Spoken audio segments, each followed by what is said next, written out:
530 people, Derek. 530 people in our neighborhood saw this. Your own life? You're retired. What else do you have going on? Dad's gone, Mom. We're all you've got. You're all you've got. Don't you think that means something? Your father being gone is exactly the reason I know how short life is. It is not a reason for me to disappear inside your house. Don't use him like that. I put my phone face up on the table. The screen was bright. The post was right there for both of them to see. 530 people, Derek. 530 people in our neighborhood saw this. My son looked at the floor. His wife looked at the wall. Nobody said a word. After 9 years of showing up every single day, 9 years of school, runs, and sick nights and grocery money I didn't have, this is what you did. You went online and made me the villain. My name is Maggie Callahan. I'm 68 years old. I'm a retired nurse. I'm a widow. And for the past 9 years, I have been slowly disappearing inside my own son's house. This is the story of how I nearly lost everything trying to hold his family together, and what it finally took for me to find my way back to myself. If you're listening from somewhere far away, drop your city in the comments. And please stay with me until the end.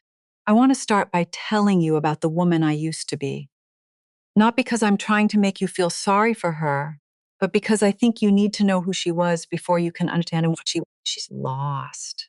I spent 32 years as a registered nurse at Providence Portland Medical Center, labor and delivery for the first 12 years, then oncology. I held people's hands when they got the worst news of their lives. I sat with patients at 2 a.m. when their families had gone home and they were too scared to sleep. I was good at my job, not because I was the fastest or the most technically skilled, but because I knew how to be present with someone who was hurting. I knew how to stay. When I retired in the spring of 2016, I had plans, real ones. I had signed up for a watercolor class on Tuesday evenings at the Portland Arts Center, something I had been putting off for 20 years because the hospital shifts never allowed it. I had a standing commitment to volunteer at the Multnomah County Library every Thursday morning, teaching reading to adults, grown men and women who had slipped through the cracks of the education system and were trying quietly and with tremendous courage to fix that. I was so looking forward to that work. Patricia, my best friend of 40 years, and I had talked about taking a trip to Seattle every fall, just the two of us. Nothing fancy. A hotel, some good food, a farmer's market or two. We had been saying we would do it for years and kept pushing it back. We were finally going to do it. And then there was my house, a small craftsman on Northeast Prescott Street that Frank and I had bought in 1989. It wasn't much, but it was ours. After Frank died, it became mine. He had planted a magnolia tree in the front yard this spring after we moved in, said it reminded him of his grandmother's house in Georgia. By 2016, that tree was taller than the roof line. Every February, it bloomed before anything else in the neighborhood. I used to stand at the kitchen window in my robe with my coffee and just look at it. That was the life I was stepping into. Frank died in September 2016, a stroke. He was 64 years old, and he was fine at breakfast and gone by noon. I don't know how else to describe it, except to say that the world just stopped. And then it kept going anyway, which felt obscene. Derek was 32 back then. It startles me sometimes. How many years have passed since? He and his wife, Amber, were struggling. Amber had opened a nail salon in the Hawthorne neighborhood 3 months before Frank died. She had taken out a small business loan and was still in the red. Derek was working in insurance sales, the kind of job where your income lives and dies by your quarterly numbers. And he had just lost his biggest account. They had 2 kids. Lily was 7. Owen had just turned 1. One evening in October, about 6 weeks after Frank's funeral, Derek came over for dinner. Just him without Amber. We sat at the kitchen table and he said, "Mom, I don't know how to ask you this." And I said, "Just ask me, Derek." And he said, "We're drowning a little bit, just temporarily. We can't afford after-school care for Lily, and we can't put Owen in daycare right now. Is there any chance, just for a few months, that you could help us out?" I looked at my son sitting across from me in the house where he grew up. He looked tired in a way I recognized. the bone tired of someone who is scared and trying not to show it. And I said yes. I want to be honest with you about why I said yes. It wasn't purely selfless. I had just lost my husband of 38 years, and I was rattling around alone in a house that still smelled like him. The silence was enormous. The idea of being needed, of having somewhere to be and something to do and people who wanted me there, that was a lifeline. I grabbed it. Nobody set a trap. Nobody was calculating.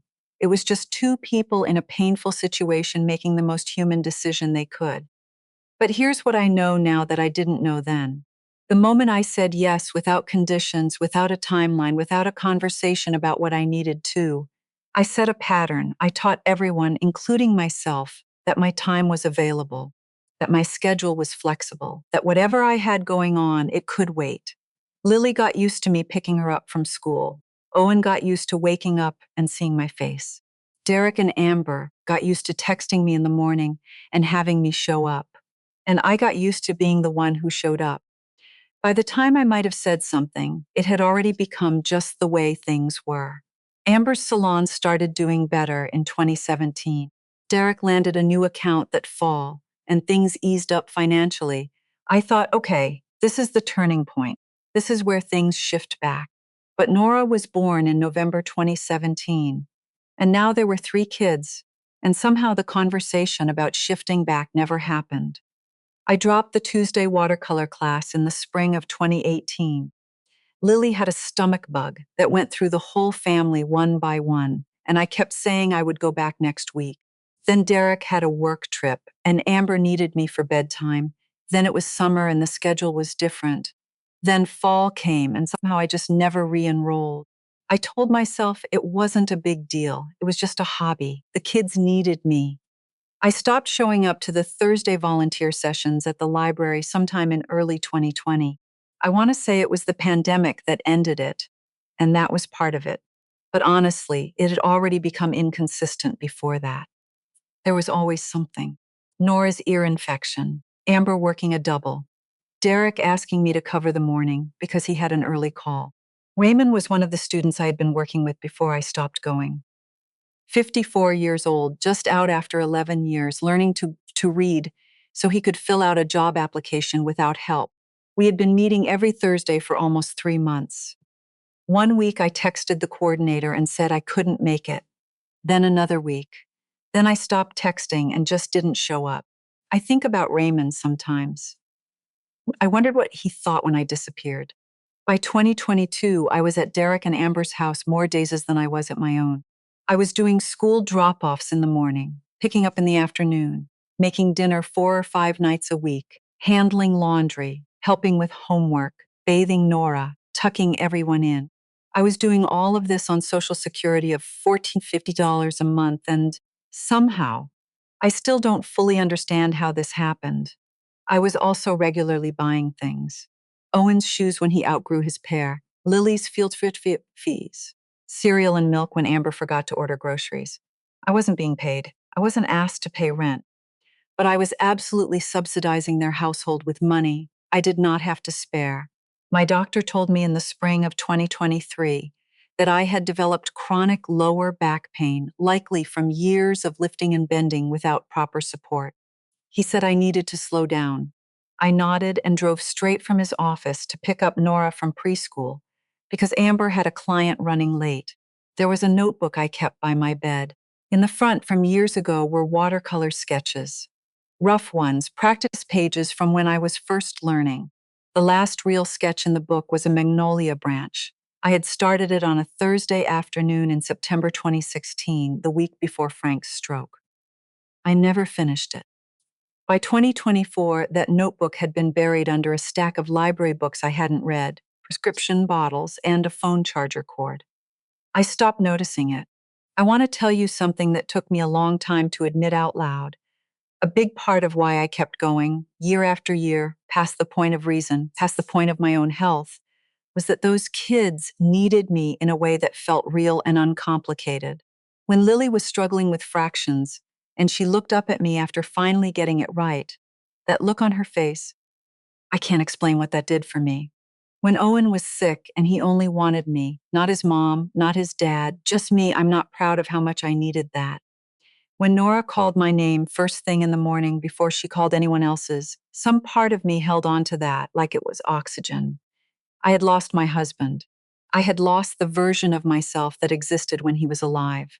I had lost the retirement I had planned. And somewhere in that loss, I had confused being needed with being loved. I had confused staying with mattering.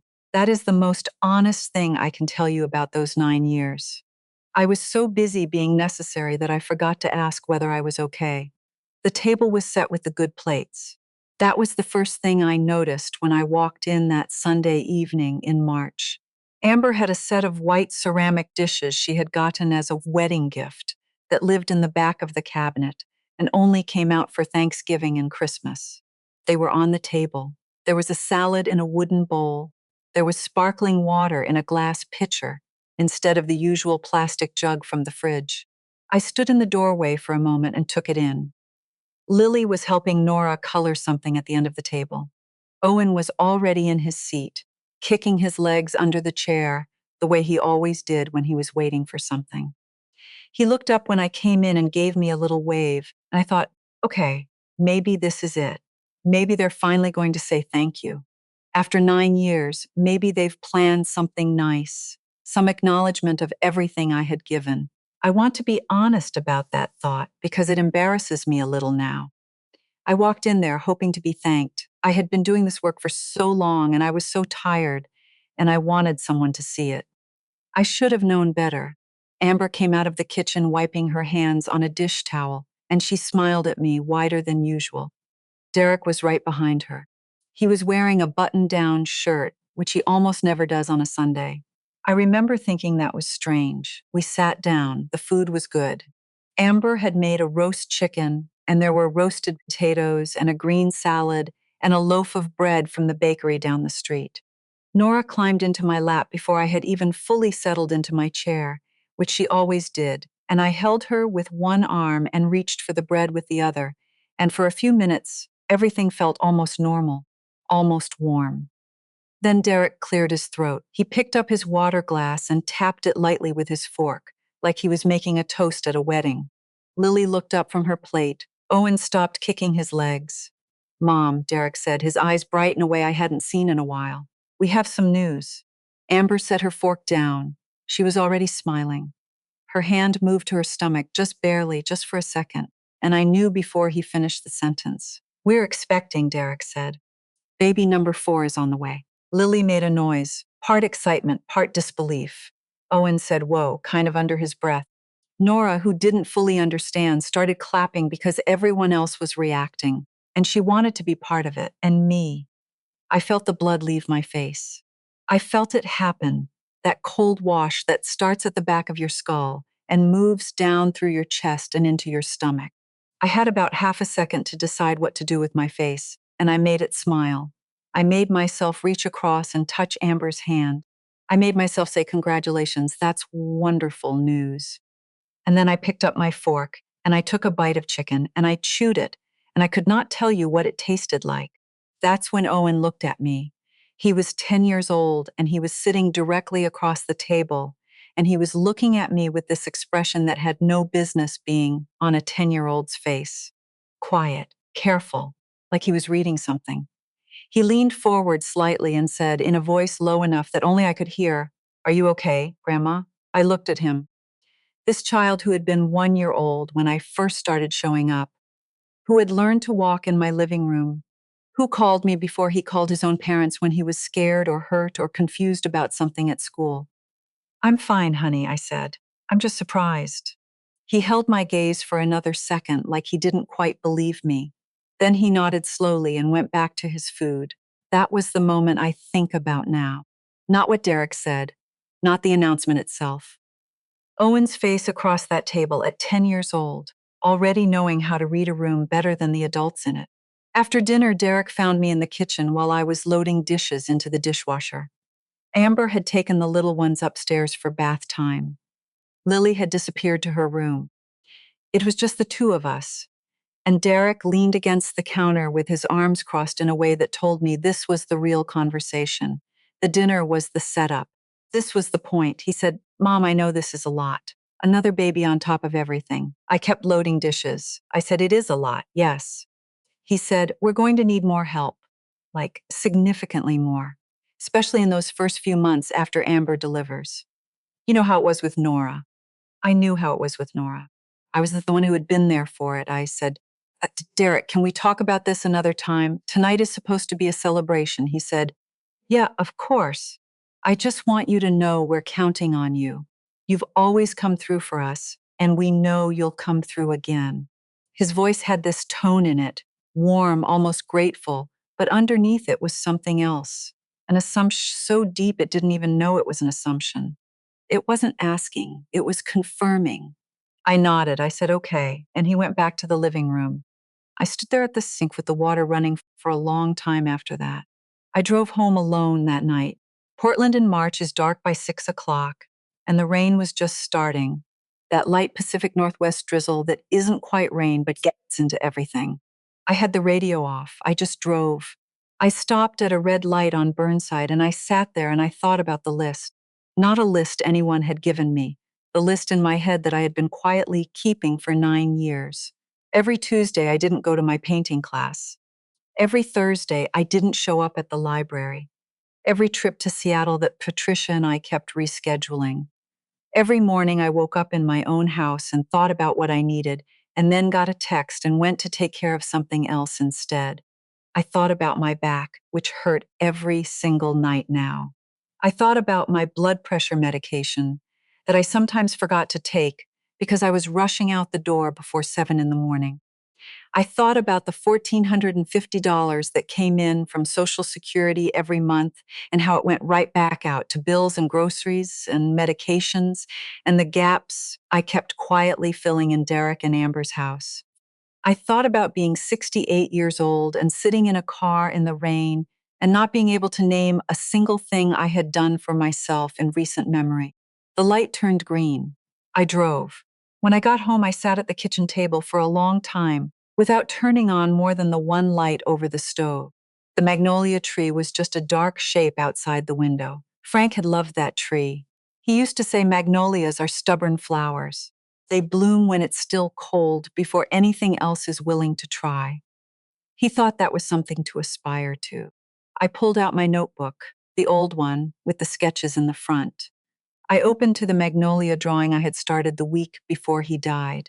The branch was there, the outline of the buds, but the shading was unfinished. I had meant to go back and finish it.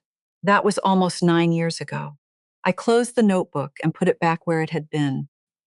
The following week, Derek sent me a text with what he called a new schedule. It was detailed enough that I could tell he and Amber had actually sat down together and mapped it out, which somehow made it worse. The idea that they had planned my time without once thinking to ask me if that was okay. Mondays, Wednesdays, and Fridays, I would pick Owen up from school at 3:15 and bring him home. Tuesdays and Thursdays, I would have Nora for the full day because Amber had back-to-back clients and the preschool only went until noon. On weekends, I should plan to be available in case Amber was having a hard stretch with the pregnancy. I read through it twice. I looked for a gap, some window of time in that schedule that was just mine. There wasn't one. I put my phone down on the counter and I stood there in my kitchen and I thought, someone has just scheduled my life without asking me. And I said nothing. I said nothing because I didn't know yet what I wanted to say. I said nothing because every time I tried to imagine pushing back, I saw Sil's face or Nora brushing up for me, and the words dissolved. That's the thing nobody warns you about when it comes to this kind of situation. The trap isn't built from cruelty. It's built from love, real love.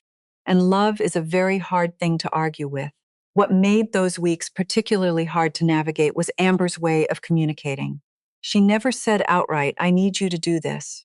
Instead, she sent things, a link to an article, Why Grandparents Are the Secret to Strong Families, posted to the family group chat with 3 heart emojis and my name tag, a photo of the kids at breakfast with the caption, "So grateful for our village," a voice memo sent just to me saying she had read that grandmothers who are actively involved in their grandchildren's lives live longer and have better cognitive function, and she just thought I would find that interesting. Patricia had called it a PR campaign. The more I thought about it, the more right she was. Patricia had been my friend since we were both 26 and working at the same hospital. She had been married for 11 years before she finally left, and that experience had given her a particular clarity about certain relationship dynamics, the kind that only comes from having lived inside one for too long. She didn't sugarcoat things. It was one of the reasons I loved her and one of the reasons she occasionally drove me absolutely crazy. When we met for coffee in early April, she put her cup down and looked at me straight. She said, "Maggie, you look like someone who's been running a marathon, but nobody gave you a bib or a finish line. You look like this every time I see you now. And I have to be honest with you, as your friend of 40 years, this isn't just tired. This is you disappearing." I told her she was being dramatic. She said, "I know what I'm looking at. I was you before I left. I'm not telling you what to do.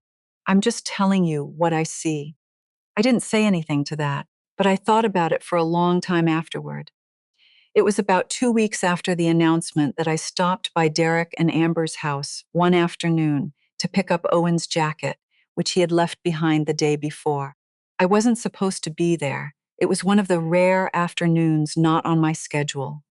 I had just come from a follow-up appointment with my doctor, who had told me again, more firmly this time, that my blood pressure was not where it needed to be, and that I needed to reduce my stress load and get more sleep. I knocked and let myself in with my key. The kitchen was full of smoke. Not dangerous smoke, just the smoke of something burning on stone that nobody had gotten to in time.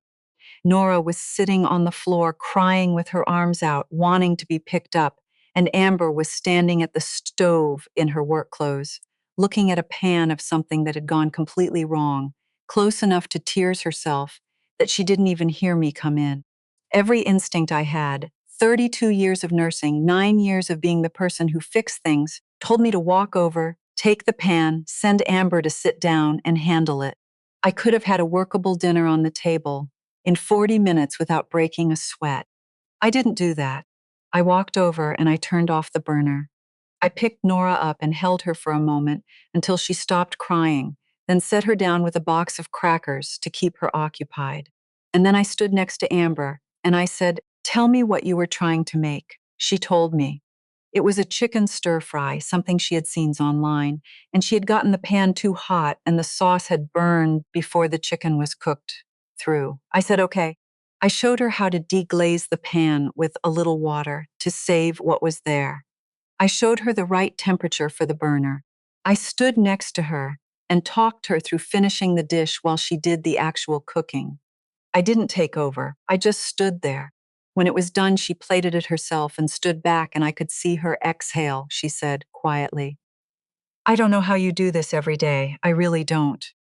I said, "You figure it out when you have to." She was quiet for a moment. Then she said, "I know I lean on you too much. I know that.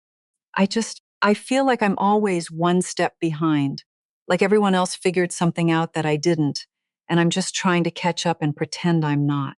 I looked at her, this woman I had known for 15 years, who I had spent so much energy being frustrated with. She didn't look like someone calculating in that moment. She looked like someone who was scared and trying not to show it. I said, "You don't need to have it all figured out, Amber. You just need to try." She nodded. She said, "Thank you. Quiet, real, no agenda in it. I want you to hold on to that moment because it matters for what comes next." 3 weeks later, after I told her no for the first time, she went online and posted about me to 530 of our neighbors. That's when I understood something about the difference between feeling guilty and actually changing your behavior. Those are not the same thing, and I had spent 9 years treating them like they were. The text came in at 7:15. I was on my second cup of coffee, already dressed, already had my bag by the door. The bag had been packed since the night before. My folder of reading worksheets, the picture books I used with beginners, a notepad, 2 pens, small things. But I had packed them carefully, the way you pack for something that matters to you. I had told Derek 3 weeks ago. Not as a question, as a statement. I'm going back to my Thursday volunteer session at the library. I'll need Thursdays free starting the 24th. He had said, okay, sure, no problem. That was the end of the conversation. The text was from Amber. It said, Maggie, I'm having a really rough morning with the nausea. I can't get Owen to school. Any chance you could come over? So sorry to ask. I read it twice. I set my phone down on the counter. I picked up my coffee cup and I stood at the kitchen window and I looked at the magnolia tree in the front yard. The leaves were full and dark green now, thick and glossy the way they get in late spring. I thought about Raymond. I hadn't been back to the library in over 4 years. When I had called the volunteer coordinator 2 weeks ago to say I wanted to come back, she had been genuinely warm about it. She said they always needed people. She said some of the adult learners struggled with consistency, with people showing up and then disappearing, and that the ones who stayed were the ones who made the real difference. Thought about that word, consistency. I picked up my phone. I typed, I'm sorry you're not feeling well. I can't come this morning. I have a commitment. I hope you feel better. I sent it before I could think about it any longer. Then I picked up my bag and my keys, and I walked out to my car. My phone rang before I reached the end of the block. Derek. I pulled over. I answered. He said, Mom, what's going on? Amber needs help, and Owen has to be at school by 8. I said, I know. I told her I can't come this morning. He said, what do you mean you can't? You're always available on Thursdays.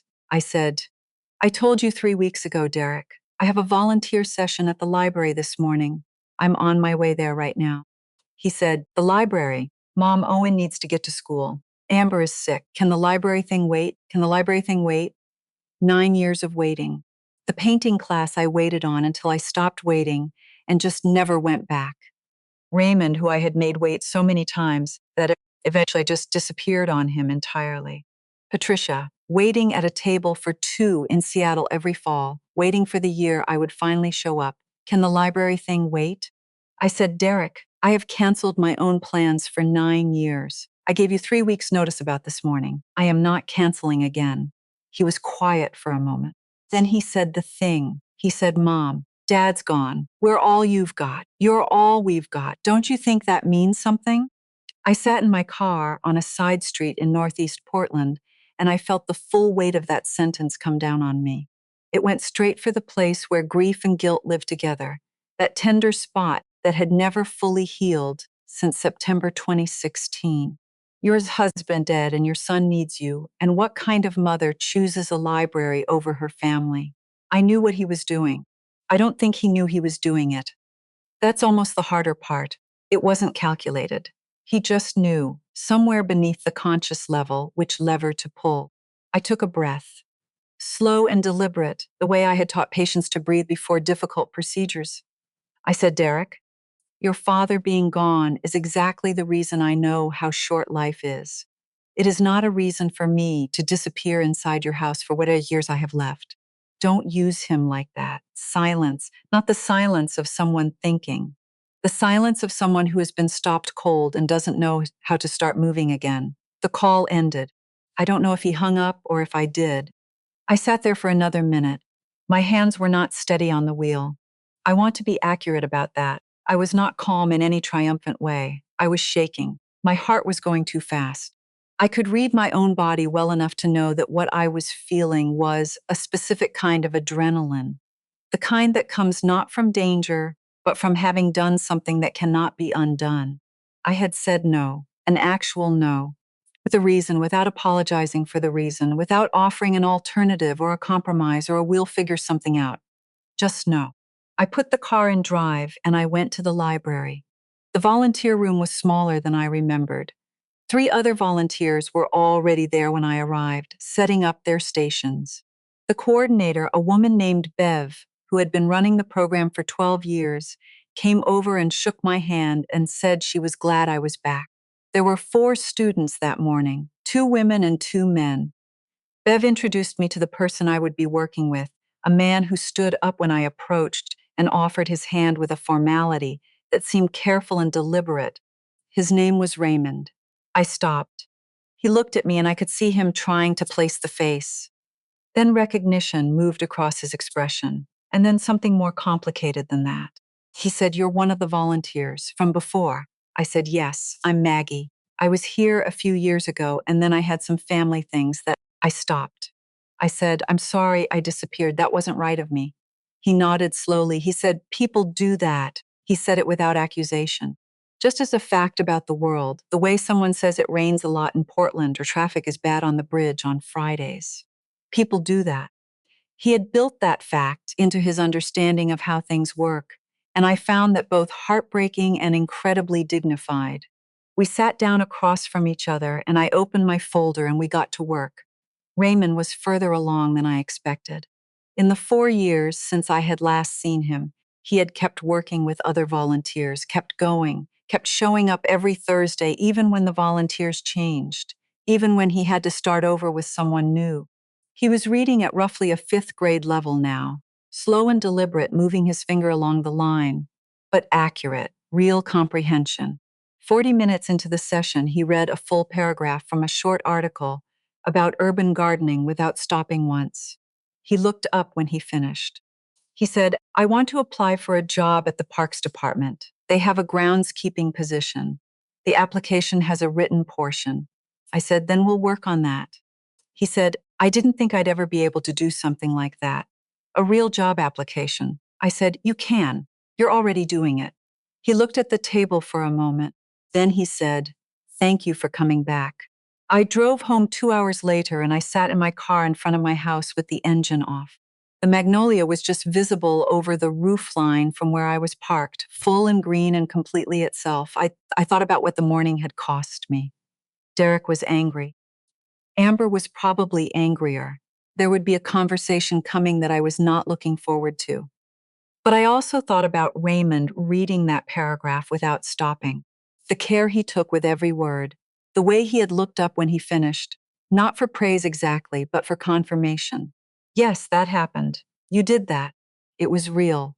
I thought about how it felt to be in that room and to be useful in a way that nobody could schedule or rearrange or send a passive-aggressive group chat post about. I thought about how it felt to show up for something I had chosen. Then I went inside and made lunch and tried to prepare myself for what was coming. The days after that Thursday had a particular quality to them, that muffled, held breath feeling you get when something has shifted but nobody has named it yet. Derek and I were not fighting. We were also not really talking. What we were doing was communicating through a 10-year-old boy and a 16-year-old girl, which is a deeply unfair thing to do to children, which I am not proud of. Owen would call me in the evenings and tell me about his day at school, and somewhere in the middle of it, he would mention, almost casually, that his dad had said to say hi.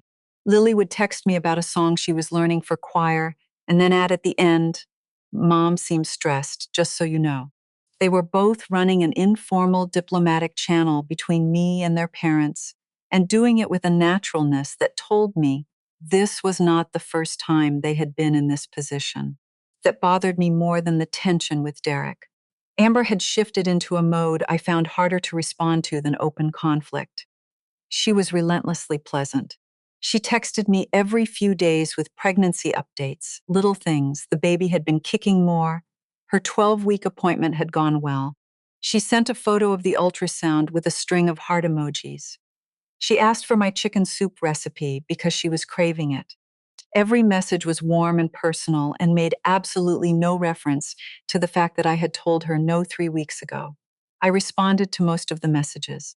Briefly, warmly, without engaging the subtext. I sent the soup recipe. I said I was glad the appointment went well.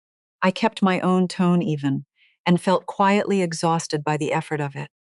What I was actually doing in those weeks, underneath the surface of all that careful communication, was trying to figure out what I wanted, not what I was willing to give, not how much I could manage, not what the kids needed, what I actually wanted. It turned out that was a harder question than I expected. I had not asked it in so long that I had lost the habit of it. I would sit at my kitchen table in the mornings and try to locate the answer, and it kept slipping away from me, dissolving into the more familiar questions about everyone else. Patricia came over one evening with a bottle of wine, and she let me talk for about an hour without interrupting. When I finally ran out of words, she poured us both a second glass, and she said, "Okay, here's what I'm hearing. You know what you don't want to keep doing. But you haven't figured out yet what you want instead, I said. That's exactly it, she said. That's the real work. And it's harder than setting the boundary, honestly. Anyone can say no once. The question is what you're saying yes to. I sat with that for a long time after she went home. It was a Tuesday morning when Deb Fontaine knocked on my door. Deb lived 3 houses down, and we had been neighborly for about 6 years. We waved at each other, talked over the fence about the weather, once helped each other out when the power went out in an ice storm. We were not close. She was not someone who showed up at my door. She was standing on my porch with her hands in the pockets of her rain jacket, and an expression I recognized immediately, the expression of someone who has decided to do an uncomfortable thing because they believe it is the right thing. I said, "Deb, come in."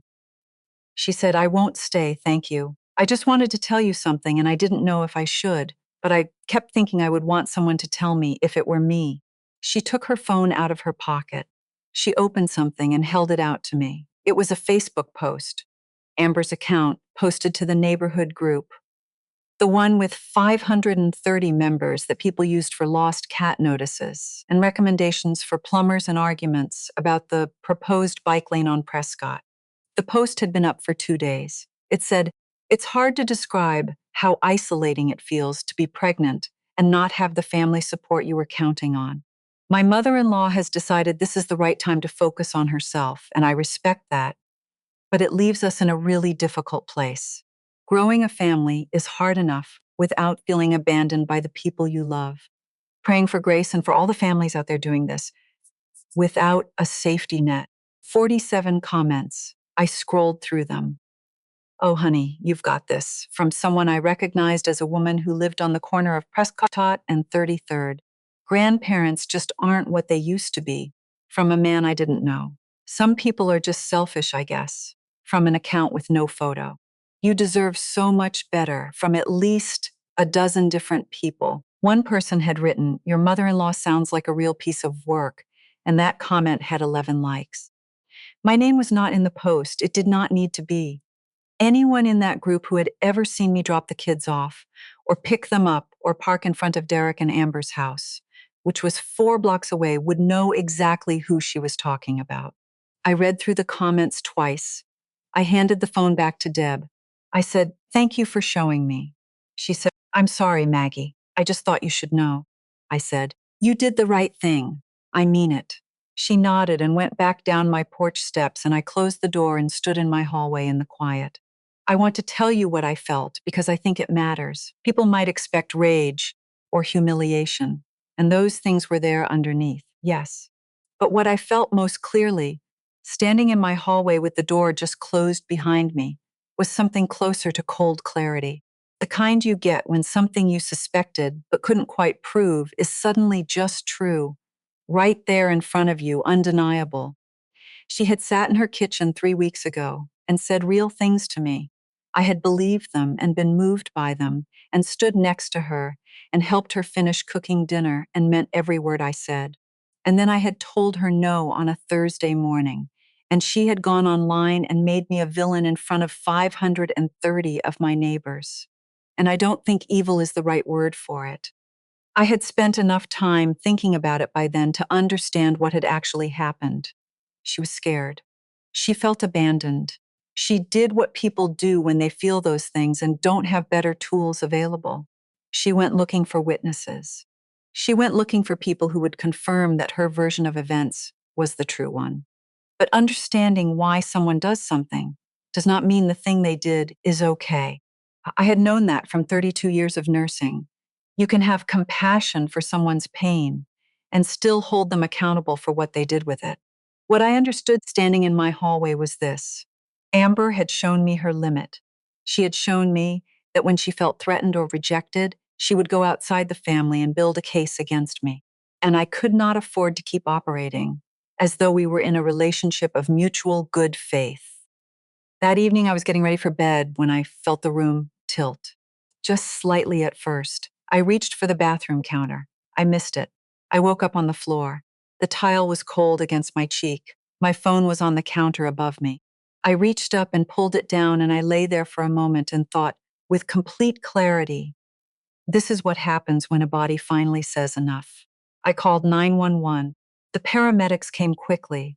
They were kind and efficient, and one of them, a young woman who reminded me of how I had been at that age, asked me a series of questions while she checked my vitals. At the hospital, the doctor on call looked at my chart and then looked at me and said, "Miss Callahan, your blood pressure is elevated, and you're showing signs of significant physical exhaustion." Then he asked, "Is there someone who can come and be with you tonight?" I looked at the ceiling, the fluorescent lights, the particular quiet of a hospital at 1 in the morning, a quiet I had spent decades inside from the other side. I thought about Derek. I thought about Amber's Facebook post, still sitting there with its 47 comments. I said, "I'll be okay on my own." He said, "I'm not asking if you'll be okay. I'm asking if there's someone." I said, "I'll call my sister in the morning." He nodded and made a note and said they would keep me for observation for a few hours. I lay in that hospital bed, and I thought about something I had said to patients many times over 32 years. I had said it so often it had become almost automatic.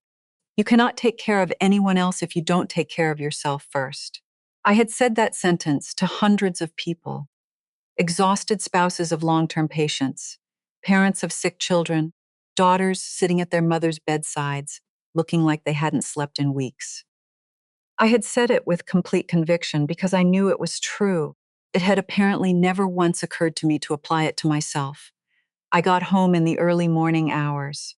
I sat at my kitchen table and I called Carol in Austin. Carol is my younger sister, 63 years old, and she is constitutionally incapable of telling me what I want to hear. She is this way since we were children. When we were growing up, she was the one who said, "You know your friend Janet is talking about you behind your back," right? When everyone else was being tactful. I have spent decades finding this quality of hers alternately invaluable and maddening. That morning, I needed it. I told her everything. The announcement, the schedule Derek texted me, the morning at the library, the Facebook post, the hospital. I talked for a long time. When I finished, Carol was quiet. Then she said, "Okay, Maggie, I'm going to tell you something, and I need you to actually hear it and not just wait for me to finish so you can push back." I said, "Go ahead." She said, "You created this, not on purpose and not alone, and what they're doing is not okay. None of it is okay. But you created the conditions for it.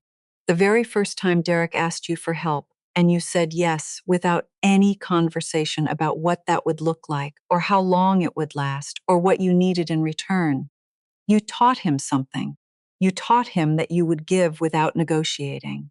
And every single time after that, every time you showed up when you were exhausted, every time you paid for something you couldn't afford and didn't mention it, every time you swallowed what you needed and just kept going, you were reinforcing that lesson.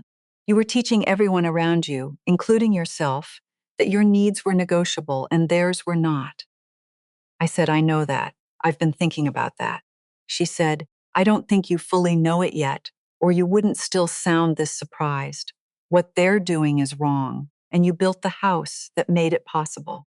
"Both things are true, Maggie." The line was quiet. I said, "So what do I do now?" She said, "You stop building it, and you get ready, because when you do, they are going to be angry, really angry, because you will be taking away something they have come to believe is theirs. That's going to feel terrible, and you're going to want to give in just to make the feeling stop. Don't." I said, "What if I lose Derek?" She said, "You will not lose Derek, but you might lose the version of your relationship that is built on you giving everything and him taking it. And I think that's a version worth losing." I sat in my kitchen after I hung up and I did not sleep. My back was aching the way it did in the evenings now, that low, persistent thing that never fully went away. I thought about Carol's words. I thought about the lesson I had been teaching for 9 years without knowing I was teaching it. I thought about the 47 comments on Amber's Facebook post. I thought about lying on the bathroom floor at 1 in the morning with nobody to call. And I picked up my phone and I texted Derek, "I need you and Amber to come to my house tomorrow evening. Just the two of you. We need to talk." Derek texted back within 4 minutes. He said, "Everything okay?" I said, "Yes. I just need us to sit down together." "Can you come at 7?" He said, "Yeah, okay. We'll be there." No questions about what it was about, no pushback about the timing. I think some part of him had known this conversation was coming and had been waiting for it with the particular dread of someone who can see a storm on the horizon and has nowhere to go. I spent the next day cleaning my house, not because it needed cleaning, but because I needed something to do with my hands. I wiped down the kitchen counters. I straightened the books on the shelf in the living room. I filled the kettle and set out 3 mugs. I stood at the kitchen window for a long while and looked at the magnolia tree in the front yard, the way I always did when I needed to think. I thought about what Carol had said. You will not lose Derek, but you might lose the version of your relationship that is built on you giving everything and him taking it. I had been turning that sentence over for days, looking at it from different angles, trying to find the place where it stopped being true. I hadn't found it. At 6:55, I heard a car in the driveway. Derek came in first, still in his work clothes, which told me he had come straight from wherever he had been. I chose to read that as his taking this seriously.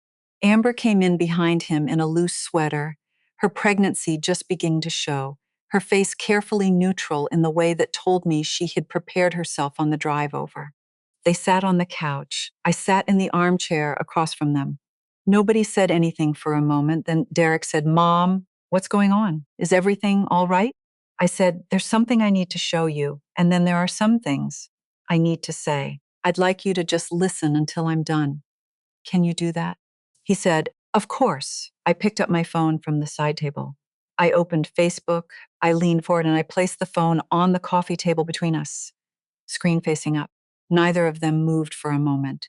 Then Derek leaned forward and read it. I watched his face. He sat back and rubbed the back of his neck with one hand and said nothing. Amber looked at the phone from where she was sitting, but did not reach for it. She already knew what it said. I said, 530 people, Amber. 530 people in this neighborhood read that post. People who see me at the grocery store and at the library and walking down Prescott Street. You didn't use my name, but you didn't need to. Anyone who has ever seen my car in front of your house knows exactly who you were talking about. Amber said, I was just sharing how I was feeling. I said, I know, and I am telling you how it landed. Derek said, Amber, I told you that was a bad idea. Amber turned to look at him, and something moved across her face. Hurt, anger, or both at once. She said, you said it was fine when I showed it to you. Derek said, I said I didn't think it was a great idea. She said, that is not what you said. I said, I'm not here to mediate between the two of you. I want to talk about what this post means and what comes next. They both looked at me. I said, I want to say something first, and I need you to really hear it. I love your children. I love Owen and Lily and Nora, and I will love this new baby. That love is not in question, and it is not going anywhere. I want to be completely clear about that before I say anything else. Derek said, we know that, Mom. I said, I'm not sure you do. Because the way this family has been operating for the past 9 years suggests that everyone, including me, has confused my love for those kids with an obligation to run your household. And those are not the same thing. The room was quiet. I said, I have been here every single day for 9 years. I have done school runs and made dinners and sat up with sick children and helped with homework and bought groceries and shoes and school supplies out of a Social Security check that does not have a lot of room in it. I have canceled my own plans and given up my own activities and ignored my own health to be available for your family. I did all of that because I love those kids and because in the beginning you genuinely needed help and I genuinely wanted to give it. I paused.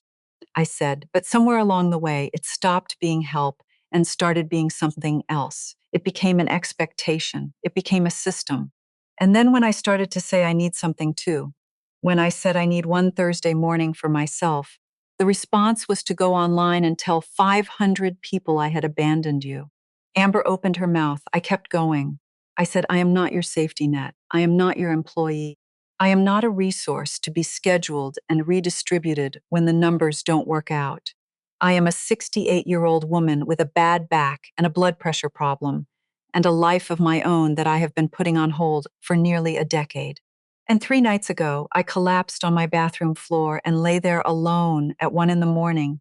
because I did not feel like I could call my own son from the hospital without it becoming about what it would mean for his schedule. The silence after that was different from the silence before it. Derek's face had changed completely. The defensiveness was gone. He looked suddenly much younger than 41. He looked like a man who has just been shown something he cannot unsee and is trying to figure out what to do with it. He said, "Mom, you collapsed?" I said, "I'm fine. The doctors checked me over and I'm fine. But yes." He said, "Why didn't you call me?" I looked at him steadily. I let him sit with that question for a moment and I watched him hear it, really hear it, from the inside. He was asking it as though the answer should be obvious, as though, of course, I would have called him. And then I saw the moment it landed. The moment he understood why I hadn't. He put his elbows on his knees and his face in his hands. Amber had not said anything since I mentioned the hospital. She was sitting very still with her hands folded in her lap, looking at a point somewhere between the coffee table and the floor. Her face was doing something complicated. She said, "Finally, I didn't know about any of that. The health stuff." I said, "I know you didn't. That's part of what I'm telling you. I have been managing things for a long time because this family has not had much space for what I'm going through. That is not a blame. It's just the truth of how things have been." She said, "I'm sorry about the post." She said it quietly, to the coffee table more than to me. 6 words, no explanation, no grand gesture, but it was real. I could tell the difference between performance and something genuine, and this was genuine. "Thank you." Then I said, "Here is what I want you to understand. I am not walking away from those kids. That is not what this is. But I am not going back to the way things have been. I will be their grandmother. I will show up for them in ways that matter. But I will not be your childcare infrastructure. I will not be on call 7 days a week. I will not cancel my own life every time the schedule gets difficult. Those days are done." Derek said, "Mom, we really do need help, especially once the baby comes. I'm not saying that to pressure you. I'm saying it because it's true." I said, "I know it's true. And I'm saying that's a problem you and Amber need to solve together. You can hire someone. You can adjust your schedules. You can ask other people in your lives. There are options. I am one of them on my own terms. I am not the only one." He said, "It's not that simple." I said, "Derek, it wasn't simple for me either. For 9 years, it wasn't simple. You just didn't have to see that part." He was quiet. Then, from the direction of the hallway, there was a sound. Lily was standing at the bottom of the stairs. She was in her socks and an oversized sweatshirt with her hair pulled back, and she had clearly been up there for some portion of this conversation. Long enough that her face was arranged in the expression of someone who has made a decision. She said, "I've been up there since you started." Derek said, "Lily, this is a grown-up conversation," she said. "I know what it's about." Her voice was steady in a way that surprised me. Lily at 16 could be unpredictable. Funny and warm 1 hour, withdrawn and prickly the next, the full weather system of a teenage girl who is quietly paying attention to everything around her. But right now she was neither of those things. She was just clear. She came and sat on the arm of the couch, not quite joining her parents, not quite separate from them. A deliberate position. She looked at Derek. She said, "Do you know who came to my winter concert in December? I had a solo. It was kind of a big deal." Derek didn't say anything, she said. Grandma sat in the front row. She got there 20 minutes early to make sure she had a good seat. She brought flowers. Sent me a text that said, "Sorry, swamped at work. So proud of you," with a star emoji.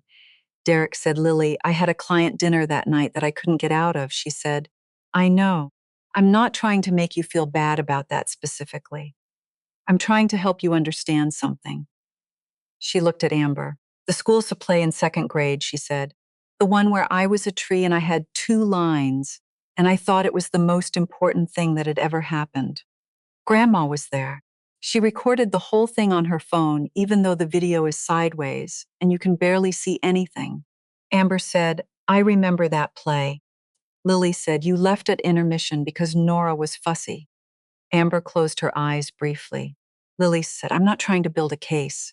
I'm not trying to say you're bad parents. You're not bad parents. But Grandma has been showing up for us in a specific way for a really long time, and I think you should know that we see it." that I see it, even when I don't say it. She looked at me then. Her eyes were bright, but she was holding it together. She said, "Grandma, I need to say something to you too. Last month, when I found out you were thinking about pulling back, I told you that you were being selfish. I said that to your face. I said you were scared." She said, "I was scared. But I was also wrong. You're not being selfish." I looked up what that word actually means, like really looked at it, because I wanted to understand if I was using it right. And I wasn't. You're just finally doing for yourself what you've been doing for everyone else for as long as I can remember. And I think it took way too long for anyone to tell you that was okay. The room was very quiet. I stood up from my armchair and I crossed to the couch and I put my arms around her.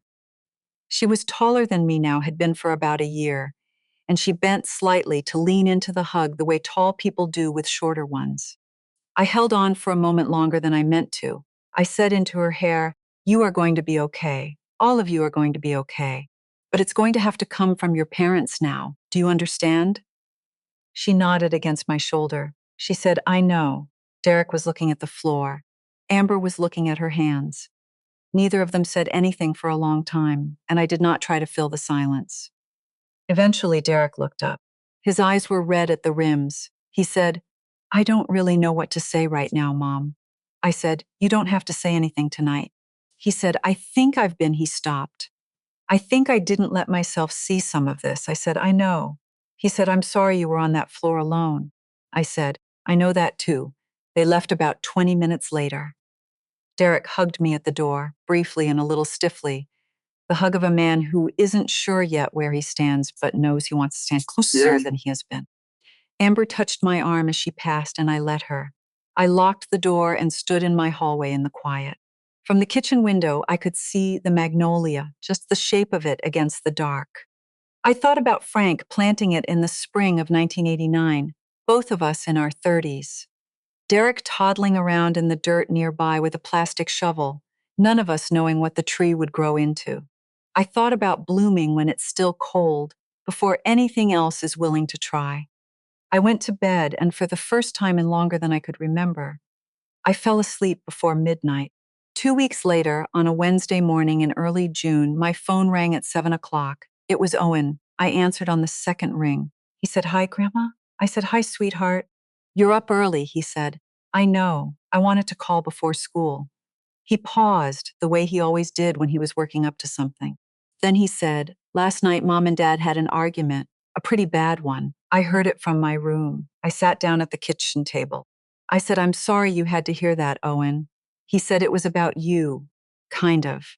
Dad was telling Mom that she shouldn't have put that thing on Facebook. He said it wasn't right. Mom got upset. It went on for a while. I didn't say anything. I waited. He said, "I just wanted to make sure you were okay."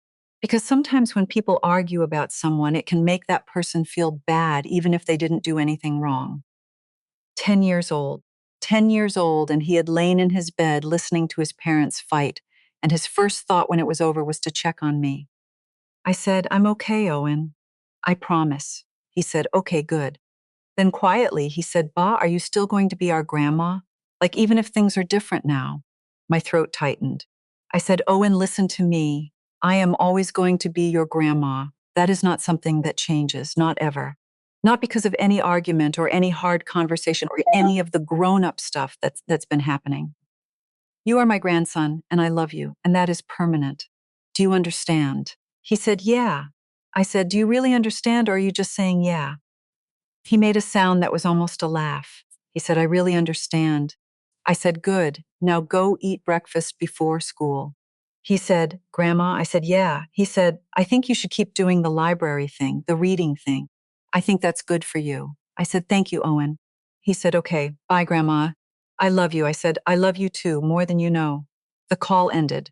I set my phone down and I sat there with my coffee going cold and the morning light coming through the window. And I did not try to stop the tears when they came. They were not sad tears exactly. They were the kind that come when something touches a part of you that has been braced for a long time, and the brace suddenly comes off, and you feel the relief and the pain of it at the same time. A 10-year-old boy had called me at 7 in the morning to make sure I was okay, and his father, apparently, had told his wife that what she did was wrong. I had not known about that. I had assumed Derek and Amber had driven home in silence and processed everything separately. Learning that Derek had said something, that he had actually pushed back on her, landed differently than I expected. Not as vindication, more like confirmation that something had shifted, even if I couldn't yet see the full shape of it. I finished my coffee. I got dressed. I drove to the library. Raymond was already there when I arrived, which he always was now.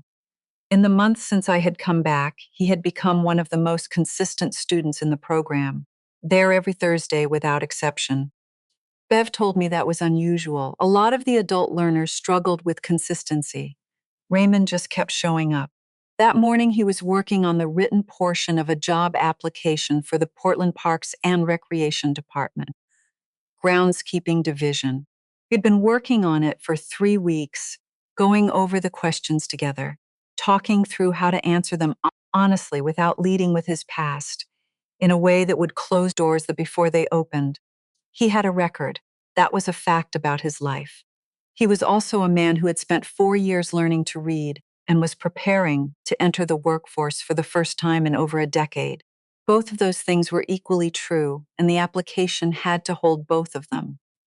We sat across from each other, and I read through what he had written so far.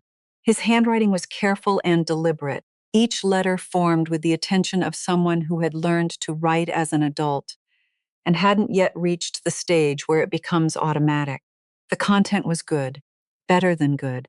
He had written about why he wanted to work with plants and outdoor spaces in a way that was simple and direct and entirely his own voice.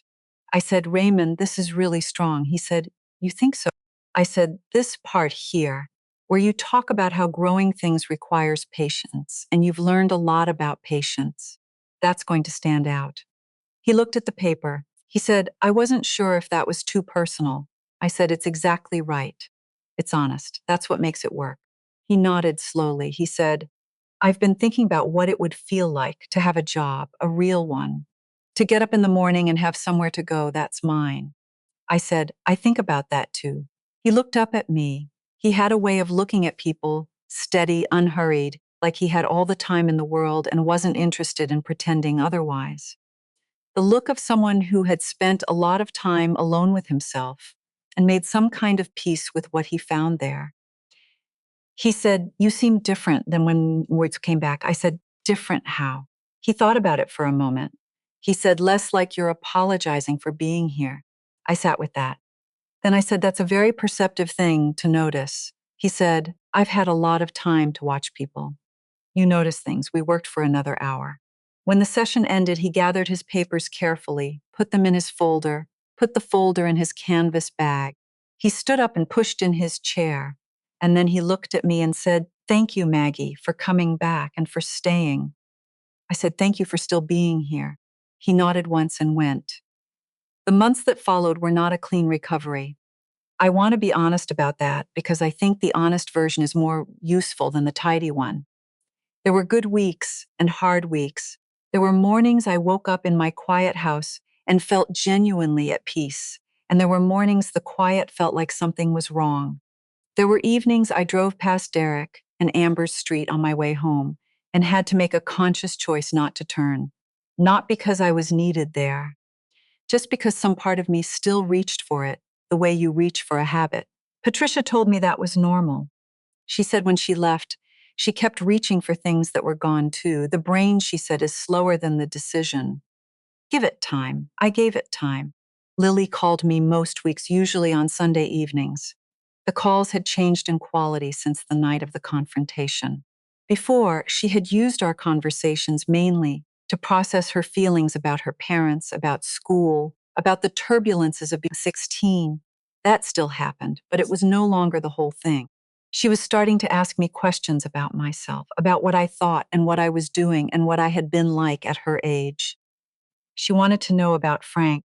She wanted to know how I had decided to become a nurse. She was curious about me as a person rather than just as a resource. I cannot fully explain what that felt like, except to say it felt like being seen. Owen texted me photos, basketball games mostly. He had joined a rec league in the fall. and he was enthusiastic in the way that matters more than skill. All effort and not much technique, which his coach apparently found charming. He sent me blurry action shots where I could barely make out which one was him, and I saved every single one. Nora was 5 and still asked the same question every time I saw her. "Grandma, when are you coming back to live with us?" Every time I heard it, my chest did something complicated. I never answered it directly. I would pull her close and hold her and say, "Grandma loves you so much," and she would squirm away after about 30 seconds, because she was 5 and there were more interesting things to do than be held. I think she will stop asking eventually. I think by the time she is old enough to really understand the question, she will already know the answer. Derek and I were building something. I don't have a better word for it than that. We were building it slowly and somewhat awkwardly, the way you build something when you're not entirely sure what the finished version is supposed to look like. He called more than he used to, not always with an agenda, sometimes just to talk for 10 minutes about nothing in particular, about something he had seen on the news or a memory from his childhood that had surfaced for no reason. Those calls felt tentative in a way I found hopeful. Tentative meant he was trying. Tentative meant he wasn't sure how to do this yet and was doing it anyway. Amber had not called. She had sent me a text in late June, about 3 weeks after the confrontation. "I know I owe you more than this, but I'm not ready to have the full conversation yet. What I did with the Facebook post was wrong, and I'm sorry. I read it 4 or 5 times. Then I wrote back, I appreciate you saying that. I'm here when you're ready." She didn't respond to that, and I didn't follow up. Some things move at their own pace, and trying to rush them only makes them retreat. On a Saturday afternoon in October, I was at my kitchen table with my watercolors out. I had gone back to the Tuesday evening class at the Portland Art Center in September. The instructor, a woman named Greta who wore her silver hair in a long braid, had welcomed me without making a production of my absence. We just picked up. I was rusty. My hands remembered things my brain had to relearn, but I was there every Tuesday evening and I was staying. That Saturday, I had set up at my kitchen table to practice on my own. I had my old notebook open next to me, the one with the sketches in the front. The unfinished magnolia was there. The branch I had started the week before Frank's stroke in September 2016 and never gone back to. I had been looking at that drawing for 9 years. I had opened the notebook and closed it again more times than I could count. I had told myself I would finish it someday, when things settled down, when there was time, when the right moment came. I picked up my brush. My hands were not as steady as they had been at 59. That was just the truth of being 68. But the fine motor control was there. I mixed the colors slowly, and I looked at the drawing, and I thought about what it had looked like to see that tree in February. The blooms coming out while everything else was still bare and cold and not ready yet. I started to paint. It took about an hour. It was not perfect. The shading on one side of the larger bud was not quite right, and I had to go back over it twice. But I finished it. I painted the whole thing. All the shading and the fine lines of the petals and the small, tight buds that hadn't opened yet. I filled in every part that had been left blank. When I was done, I sat back and looked at it. Then the doorbell rang. I wasn't expecting anyone. I wiped my hands on a cloth and went to the door and opened it. Derek was standing on my porch, alone, no Amber, no kids. Just him, in a jacket I didn't recognize, looking like a man who had rehearsed something on the drive over and then abandoned the rehearsal when he parked the car. He said, "Hi, Mom." I said, "Derek, this is a surprise," he said. "Yeah, I was just driving around and I ended up here." I know that sounds weird. He looked at me. He said, "Can I come in?" I stepped back and held the door open. He came in and looked around the living room the way the people do when they haven't been somewhere in a while, taking stock of whether anything has changed, whether the place matches the version they've been carrying in their head. His eyes went to the bookshelves, to the small table by the window where I kept Frank's photograph, to the little magnolia cutting I had started in a pot last spring. He sat on the couch. I sat in the armchair. He said, "I've been doing a lot of thinking about things you said, about what Lily said that night, about all of it." I said, "Okay." He said, "I don't have the words yet to say everything I want to say. I haven't figured it all out. But I didn't want to wait until I had it perfect to come over, because I feel like waiting until I everything figured out is kind of what I always do. And I didn't want to do that this time. I said, I think that's very self-aware of you. He made a sound that was almost a laugh. He said, Lily told me I needed to stop waiting until I had a speech prepared. She said, just go. So I went. I said, she's a smart kid. He said, she really is. He was quiet for a moment. He said, she gets it from you, you know. We sat with that for a moment. Then I said, Derek, do you want some coffee? He said, yeah, yeah, I really would. I got up and went to the kitchen. I put the kettle on and I got down 2 mugs and I stood at the counter while the water heated and I looked out the window at the magnolia in the front yard. October now, the leaves just beginning to turn at the edges, the way they did every year before they let go. I thought about Frank, stubborn flowers. They bloom when it's still cold. I thought about Raymond, who had showed up every Thursday even through the years I was gone, who built something in the time I was absent and was still there when I came back. I thought about Lily saying you're just finally doing for yourself what you've been doing for everyone else. I thought about Owen calling at 7 in the morning to make sure I was okay. I thought about Nora asking Grandma, when are you coming back, and me holding her and not answering, and both of those things being the right thing to do. I thought about my notebook on the kitchen table with the finished magnolia painting still faintly damp on the page. All those blank spaces finally filled in. The kettle clicked off. I poured the water over the grounds and I watched the coffee bloom darken the press, and I thought, this is what it feels like. Not the dramatic version. Not the clean version where everything resolves and everyone understands, and all the hurt turns out to have been worth it in some measurable, satisfying way. Just this. A Saturday afternoon in October, coffee for 2, a painting finished after 9 years, a son sitting in the next room who drove over without a speech because his daughter told him to just go. This is what it feels like to still be here. I put the mugs on a small tray and I carried them into the living room, and I sat down and I handed Derek his coffee, and we started slowly and without any particular plan to talk.